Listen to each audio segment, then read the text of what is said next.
Hey you guys, welcome to Turning the Scale. Today we're going to talk about the metabolism.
All right, everybody, welcome to Turning the Scale. We're going to talk about metabolic disorders today, specifically two. Now, those two are probably ones that you've heard before, and that's type 2 diabetes and non-alcoholic fatty liver disease. Kind of go hand in hand with obesity. First one we'll talk about is type 2 diabetes, which is characterized by consistently high levels of or consistently high blood sugar levels. The only way to tell if you have diabetes is to go and get a hemoglobin A1C level test done. It's lab work. Your doctor will probably order it for you, especially if you're overweight. You're going to see me looking off screen here and there. I'm just trying to make sure that I stay on track and just watch my notes. So let's talk about the prevalence of type 2 diabetes. So in 2021, around 463 million people were diagnosed with diabetes. 90% of those people were type 2. The reason behind that, mostly because of obesity and living a sedentary lifestyle. So diabetes is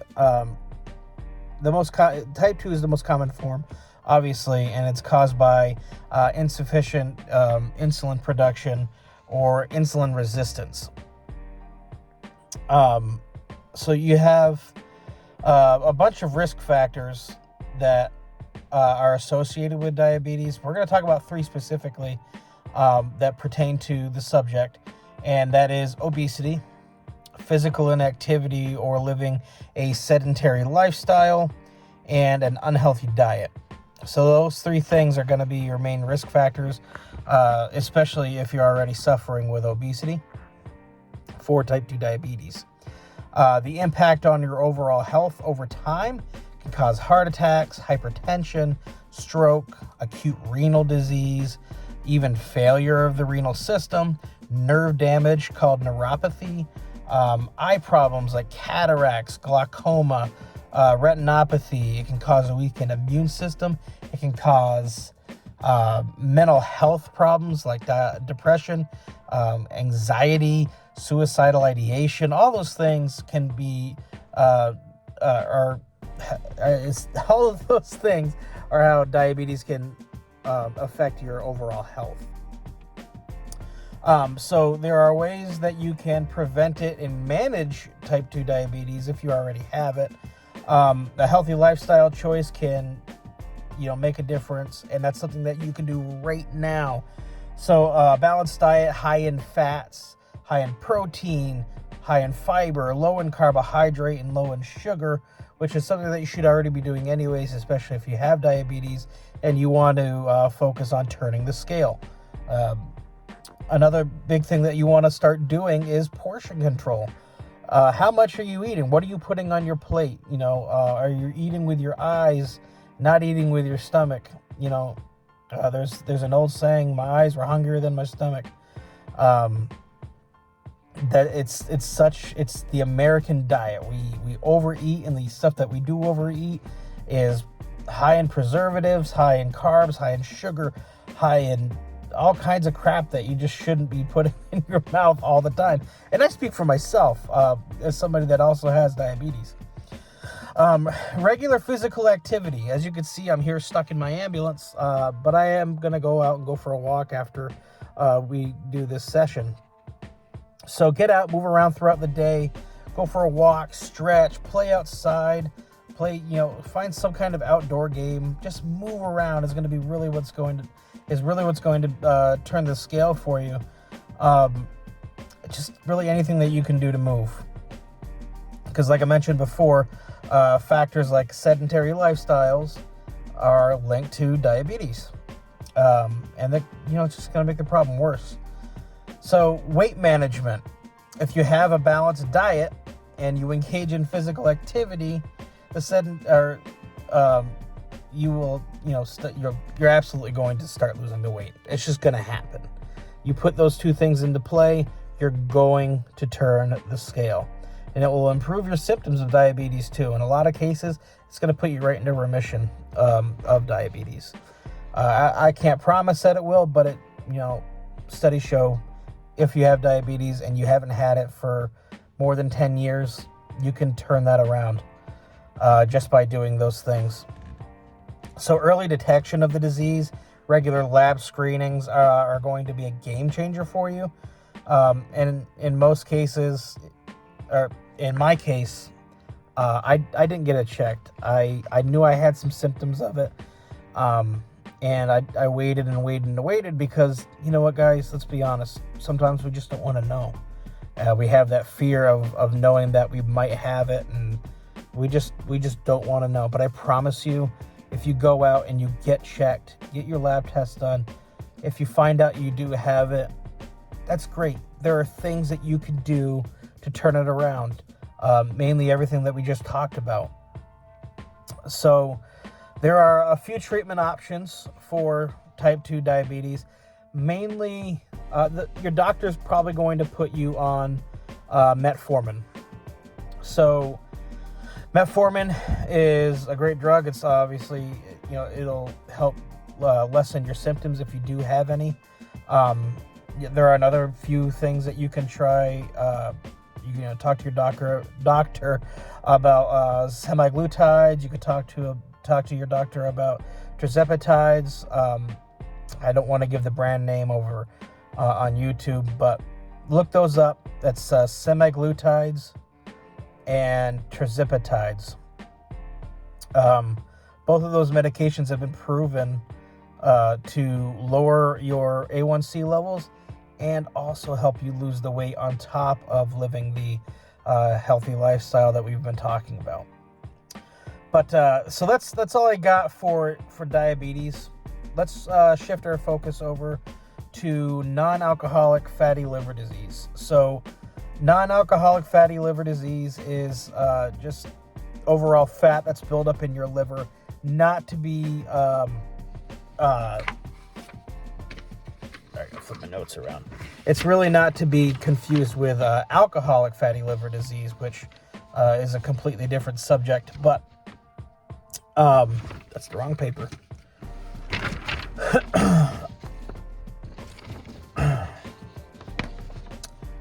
The impact of non-alcoholic fatty liver disease on your body is going to be steatosis, so that's the accumulation of fat on your liver. Non-alcoholic steatohepatitis, or NASH is what it's commonly referred to. And that's inflammation and liver damage. And then all of those things can over time start leading to fibrosis, cirrhosis, and potential liver failure. So it's really nothing to play around with. If you find out that you do have non-alcoholic fatty liver disease, or NAFLD, go out and start putting those same practices that you put in for diabetes into practice. Start doing those things. Get outside. Start eating a healthy diet. Start turning that scale around. So let's see, the screening, diagnosis, and management of NAFLD. Diagnostic testing. So your blood test is probably going to show that you have an ALD, or I'm sorry, an ALT and an AST lab test that they'll do when they do all of your lab work. If that's over 40, chances are you have non-alcoholic fatty liver disease, unless you consume a lot of alcohol. That excuse me, that can also play a huge role in liver disease.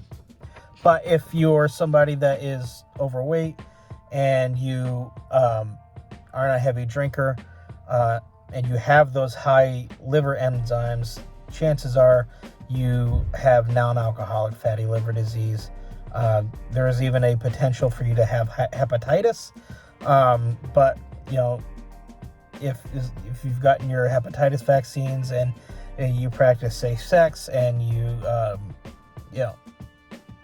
in my field, it's kind of different because you can be spit on by somebody and that spit can get in your eye. And if that person has hep C, you can contract hep C that way. There's many different ways to contract it. It's not just sexually. But I digress. Let's get back on track. So non-alcoholic fatty liver disease is, you're going to have that same importance of living having the healthy diet, regular exercise, weight management.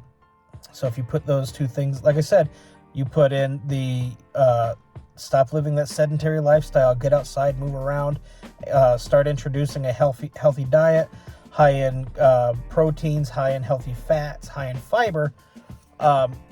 You put those two things into play, you're going to start see that scale go down, especially when you start using portion control as well. You're going to see those numbers start going down in the other direction. Talk to your healthcare provider about, what else you can do around non-alcoholic fatty liver disease. As far as I'm aware, there's really not a ton of medications out there for it. But again, you can also look that up on your own time. Excuse me. So problems that are associated with an AFLD, cardiovascular disease, type 2 diabetes goes hand in hand with that. And liver cancer and other complications, and then all of those things compiled together over time. Like I said, you're going to start seeing fibrosis. You can start seeing cirrhosis of the liver, and eventually liver failure. So to conclude, you guys, type 2 diabetes, NAFLD, and obesity are closely intertwined, with obesity serving as a significant risk factor to the development of both diabetes and non-alcoholic fatty liver disease. So understanding the relationship between those three conditions are crucial for both prevention and management. And by adopting that healthy lifestyle, by putting these practices into play, the healthy diet, the exercise, you are going to start seeing, if you already have these, you're going to see those that scale turn. You're going to start seeing those symptoms go into remission. It's something that is totally reversible, you guys, if you put the work in. If you continue to live the sedentary lifestyle, if you don't diet, it's all a lifestyle change, guys. It's something that we have to do, not just for a temporary time to get our health in order. It is a lifestyle change. This is something that we have to put in practice for the rest of our lives, because we're always going to be at risk for these three disorders: the obesity, the type 2 diabetes, non-alcoholic fatty liver disease. Regular screening throughout your life is going to play hand in hand with diet, with exercise.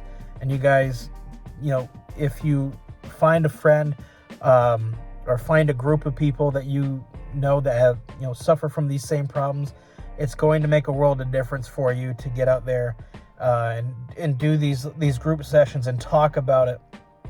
it's definitely going to turn the table for you. So with that, you guys, I'm out. You have a great day, and I hope that the rest of your day, the rest of your week is filled with a healthy diet and exercise. Peace.